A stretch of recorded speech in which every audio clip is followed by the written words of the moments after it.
Trading partners Mexico, Canada, and China are warning U.S. President-elect Donald Trump that his threat of imposing hefty tariffs on goods would harm the economies of all involved and would risk aggravating inflation.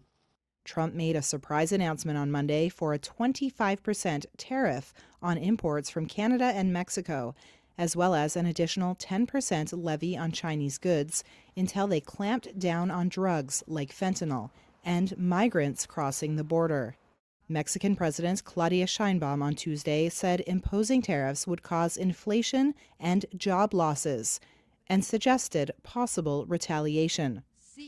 In a letter to Trump, she said, quote, "To one tariff will come another and so on until we put our common businesses at risk." The United States is by far the dominant destination for vehicles made in Mexico, with up to 79% of them heading north across the border, while Canada is America's biggest supplier of crude oil.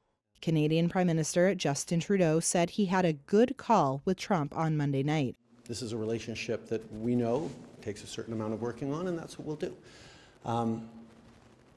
One of the really important things is that we be all pulling together on this. The Team Canada approach is what works. Meanwhile, a spokesperson for China's embassy in Washington said, quote, "No one will win a trade war or a tariff war."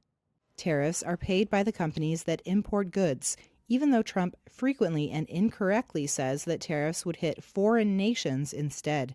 There is a negotiation going on. But chief economist Stephen Prosciutto from Mizuho Securities USA, speaking to Reuters, says it would still cause a ripple effect, especially in Canada and Mexico.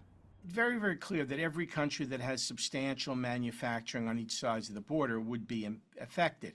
But you also have to understand, given the weakness in global economic activity, it's hard for these suppliers to not absorb some of the cost. Tariffs could violate the USMCA agreement, a trade deal Canada, Mexico, and the U.S. signed in 2020 during Trump's first administration.